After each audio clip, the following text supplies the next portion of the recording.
आपने फरमाया कि मुझसे, वज़ीर आज़म से और minister for science and technology से कुछ स्टेटमेंट्स मंसूब की जा रही हैं।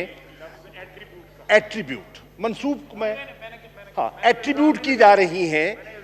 नहीं, मैं बिल्कुल आपको इन गुड फेथ जवाब दे रहा हूं। एट्रीब्यूट की जा रही हैं जिस पर इन्हें तशवीश हुई और बजा तौर पर होनी चाहिए थी, तो उसकी ये वजाहत चाह रहे थे, और वो ये था कि पाकिस्तान कहीं इजराइल को तस्लीम करने तो नहीं जा रहा। मैं वाज़े तौर पर categorically on the floor of the house ये वजाहत करना चाहता हूं, इसमें कोई हकीकत नहीं है। नंबर एक, आपने उसकी फिर तशरीह करते हुए यह भी कहा कि क्योंकि कुछ अरब ममालिक के उनके साथ ताल्लुकात में तब्दीली आई है, तो हम कहीं उनके इन्फ्लुएंस में आकर। राना सनाउल्लाह साहब, आपसे मेरी गुजारिश है कि जवाब जरा आप सुने। हम उनके इन्फ्लुएंस में आकर कहीं अपनी पॉलिसी पर नजरसानी न कर रहे हों। हरगिज ऐसा नहीं है। आपने इसको मंसूब किया मसला फ़लस्तीन से। आप खुद भी वज़ीर ख़ारजा रहे हैं, और मैं इसकी वजाहत कर देता हूं कि फ़लस्तीन पर हमारी हुकूमत की वही मौक़िफ़ है जो आपका था जब आप वज़ीर ख़ारजा थे। हमारा वही मौक़िफ़ है जब पीपल्स पार्टी की गवर्नमेंट थी।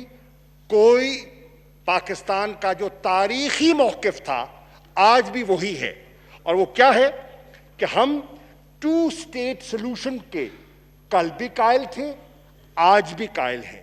हम कहते थे और कहते हैं कि हमें वो फ़लस्तीनी रियासत चाहिए जो 1967 के प्री 1967 बॉर्डर्स की हो, जिसमें कंटिग्विटी हो और जिसका दारुल खिलाफा अल-कुद्स अल-शरीफ हो।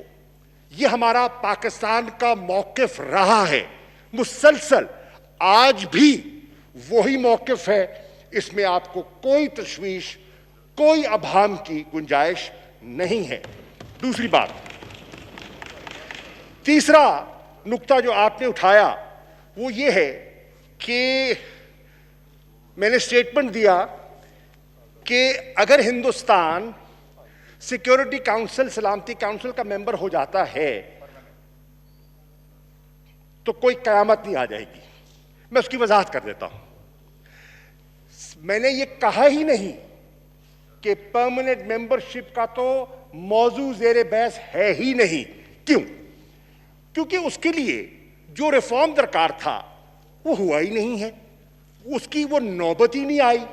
और पाकिस्तान उस ग्रुप का हिस्सा है जिसको हम कहते हैं यूएफसी, यूनिफिकेशन फॉर कंसेंसस, और वो कह रहा है कि हमें जो हिंदुस्तान के लिए कुछ लोग तायीद करते हैं, कोशिश करते हैं कि हिंदुस्तान को सिक्योरिटी काउंसिल में, उनकी ख्वाहिश है, हम उससे एग्री न तब करते थे न अब करते हैं, तो इसमें भी परमानेंट मेंबरशिप का तो सवाल ही पैदा नहीं होता।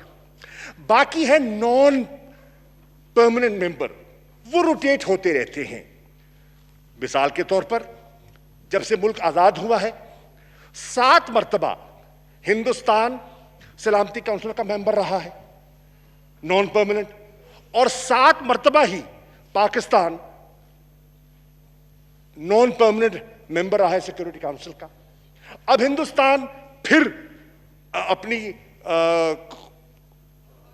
कोशिश कर रहा है बनने की, बन जाएगा। उन्होंने 2011 में उसका फैसला कर लिया था।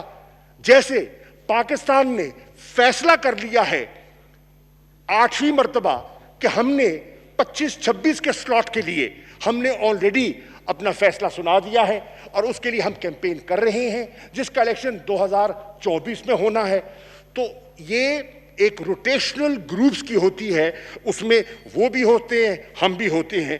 तो परमानेंट मेंबरशिप का तो सवाल ही पैदा नहीं होता।